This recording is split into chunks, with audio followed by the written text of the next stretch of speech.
In the name of Allah, who is most merciful and most gracious, I am Zubair Khan and you are watching my vlog.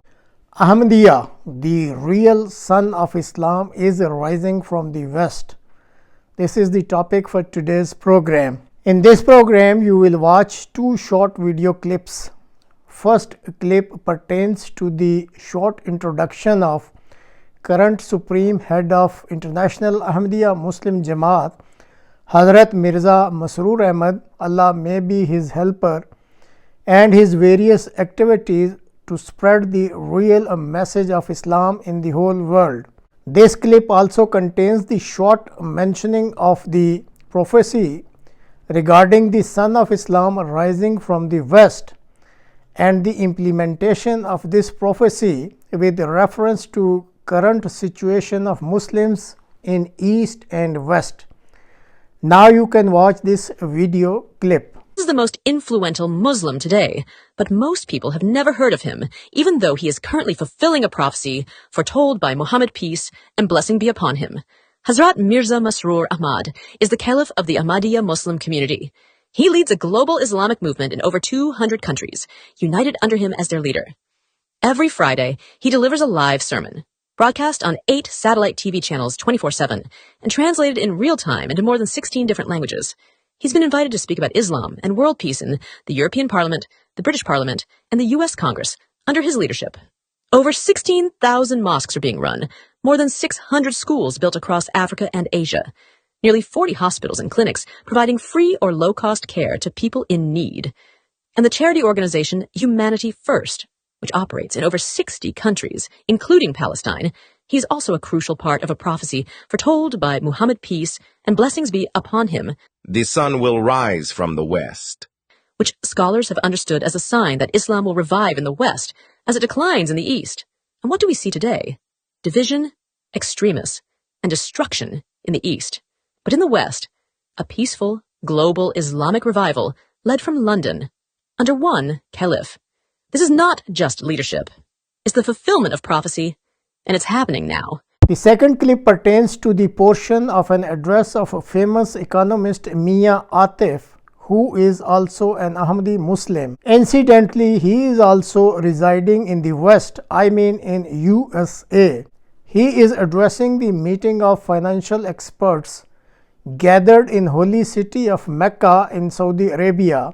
Here I would like to remind that this is same Mian Atif who was included in the consultancy group of financial experts when Imran Khan took over government in Pakistan.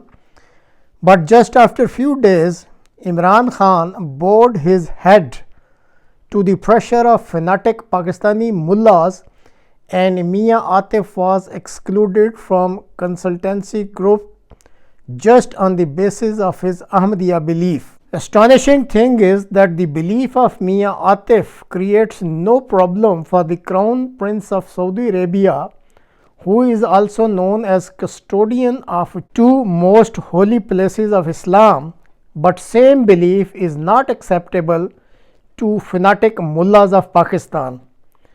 Now you can listen portion of Mian Atif's speech which he made in Mecca in first Islamic Finance Conference. It's a pleasure to be here. I spent, along with my panelists, all of yesterday in Mecca, so it's especially a pleasure to be here. But Jazakallah khair for the invitation to Dr. Saleh, Dr. Nazim, Al-Qura University. It's truly an honor to be here. It's even bigger honor to be here at your first Islamic Finance Conference. From what I'm seeing so far, alhamdulillah, it's going to be a great conference, and I'm thrilled to be the inaugurating panel of the conference. The first panelist is Professor Atif Mian. Professor Atif Mian is a faculty member at Princeton and one of the leading scholars of the financial crisis in the US. Atif, you can start coming up. Atif's main focus in the panel is going to be to start us with a very big picture perspective, to understand what are the implications of having risk-sharing enter an economy from the macroeconomic aspects of the economy. Atif has book along with our second speaker, Amir Sufi, called The House of Debt. And Atif will draw on some of the insights from that book. So Atif, why don't you start? As I walk. Thank you, Asim. Thank you all for coming. Let me just, assalamu alaikum, start by saying it's a great privilege and honor to be here, the city of our beloved Prophet where he was born.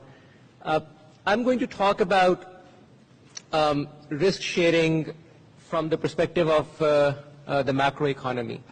When we talk about financial instruments in general and specifically with respect to debt, one can either approach this question from a religious perspective in terms of what's allowed or not allowed, and I'm sure people will talk about that at different level.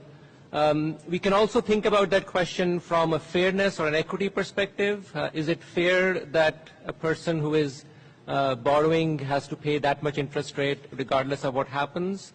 So there's a fairness element to it. I'm not going to talk about either of those two dimensions. What I'm going to focus on is the macroeconomic dimension of this question, which is when two people engage in a financial contract and one person, let's say I'm the borrower and I'm borrowing from Asim sitting to my right, if we agree on a contract that says if I borrow $100, I have to pay 110 back to Asim after the stipulated period of time, so 10% is the interest rate. If both of us voluntarily enter into this agreement, I am not being forced into this contract, we are willingly entering into this contract, why should we worry about this contract from a macro perspective or perhaps from a broader social perspective? That's the question I want to think about.